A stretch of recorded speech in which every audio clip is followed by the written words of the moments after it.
छोटी गाड़ी में घूमते थे, मफलर लिए घूमते थे, पीछे है ना, बिजली के खंभों पे चढ़ जाते थे। याद है आपको? याद है? देखा होगा आपने, बिजली के खंभे पे चढ़ गए थे। कहा था मैं साफ राजनीति लाऊंगा। उसके बाद दिल्ली में सबसे बड़ा स्कैम, शराब का स्कैम, करोड़ों रुपए का स्कैम उनकी पार्टी ने, उनके लोगों ने किया है। भ्रष्टाचार चलाई है। और मोदी जी जो करते हैं, झूठे बयान देते हैं, हर मीटिंग में झूठ बोलते हैं, वैसे ही केजरीवाल काम करते हैं। क्या कर रहे हैं आप? हरियाणा के सरकार ने दिल्ली वाले को जमुना नदी के रास्ते जहर भेज रहा है, तो आपने रोकने के लिए क्या किया और किस लेबोरेटरी में आपने इसे टेस्ट किया? आपके पास एक पूरी टीम है, आपके जितने नेता हैं सब पढ़े लिखे हैं, आप सब शिक्षित हैं, तो इसके लिए कोई कारगर काम आपने किया होगा, वो भी बता दीजिए कि 10 वर्षों में आपने यमुना को साफ करने के लिए, जहरीली पानी को साफ करने के लिए क्या किया? पानी बोतल में लेकर घूमने से, दिल्ली के जनता को बेवकूफ़ बनाने से दिल्ली की सत्ता मिल जाएगी क्या? आगे इस रिपोर्ट में देखिए। अरविंद केजरीवाल की दो ऐसे कुकर्म हैं जो दिल्ली विधानसभा चुनाव जब तक खत्म नहीं हो जाएगा ये पीछा छोड़ने वाला नहीं है। और अभी तो इलेक्शन कमीशन ने फिर से 11 बजे का वक्त दिया है कि आपको सफाई देनी है कि जमुना नदी में हरियाणा सरकार ने कौन सा जहर छोड़ा है और आप किस लेबोरेटरी में चेक कराएं, किस आधार पे आप कह रहे हैं। अरविंद केजरीवाल तो सोचे थे कि हम यूं ही आरोप लगाएंगे, आगे बढ़ जाएंगे, लेकिन वो फंस चुके हैं। इसके बाद राहुल गांधी जो आरोप लगा रहे हैं, वो तो अरविंद केजरीवाल खुद उसको बयां कर रहे हैं कि हमने दिल्ली की कूड़ा कचरा यानी दिल्ली की सफाई, दिल्ली का यमुना नदी जो सफाई करने के लिए हमने कहा था कि अगर 2025 तक सफाई नहीं करेंगे तो हमको वोट नहीं दीजिएगा। तो भाई 2025 तक तो सफाई नहीं हुआ, मतलब जो 10 साल में आप काम नहीं कर पाए वो अगले 5 साल में कर देंगे, इसकी क्या गारंटी है?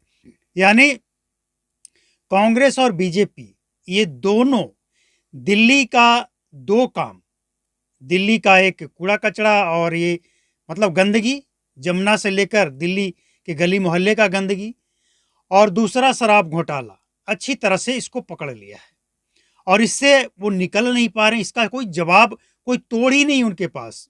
कारण क्या है कि ये दोनों चीज़ों से वो निकलना चाहते हैं जब तक कोई तीसरा घेरा उनको घेर लेता है। अब वो शराब घोटाला को लेकर वो बयान दिए, लेकिन जैसे ही पंजाब हाउस के बाहर एक गाड़ी में जिसमें पंजाब सरकार लिखा हुआ है, उसमें कैश और शराब की बोतल पकड़ी जाती है, वो फिर से शराब मामले में फंस जाते हैं।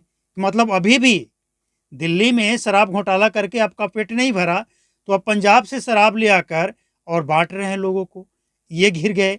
इसके बाद पानी में बोतल डालकर वो चले थे बीजेपी को फंसाने कि आप इसको पी कर दिखाइए कितना जहरीला है, कितना गंदा है या साफ है। तो भैया साफ करने की जिम्मेवारी तो आपने ही लिया था कि 2025 तक सफाई नहीं करेंगे तो हमको वोटें मत दीजिएगा।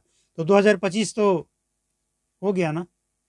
तो जितना ये बीजेपी या कांग्रेस को फंसाने की कोशिश कर रहे हैं उतना ही ये फंसते जा रहे हैं।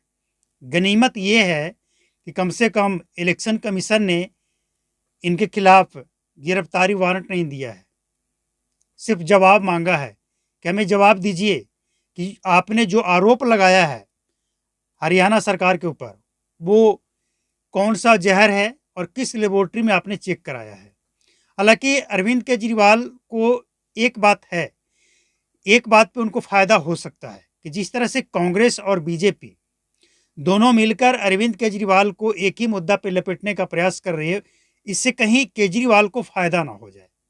अब ये तो दिल्ली की जनता को तय करना, लेकिन एक बात हम डेली देख रहे हैं कि दिल्ली के जनता में कांग्रेस और केजरीवाल दोनों से मुक्ति चाहिए। कांग्रेस से तो मुक्ति मिला है, लेकिन अब केजरीवाल से भी चाहिए। दिल्ली की जनता का ये स्पीच है, बहुत से वीडियो में बहुत से लोगों का स्पीच है ये, कि नहीं दोनों को देख लिया हमने। केजरीवाल भी बहुत बड़े बड़े वायदे करके आए थे और सबसे बड़ा वायदा उनका क्या था, भ्रष्टाचार मुक्त, और वो खुद भ्रष्टाचार में फंस जाते हैं। तो ये वो बेसिक दिल्ली से जुड़ी हुई बेसिक बातें हैं जिसमें केजरीवाल के पास कोई जवाब फिलहाल नहीं है। और सबसे हैरान करने वाली तो बात यह है कि वो जितना सफाई देने जाते हैं उतना ही फंस जाते हैं।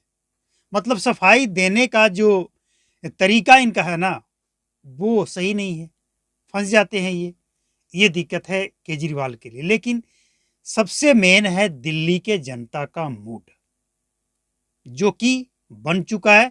बस 8 फरवरी को वो सबके सामने जाहिर होना है।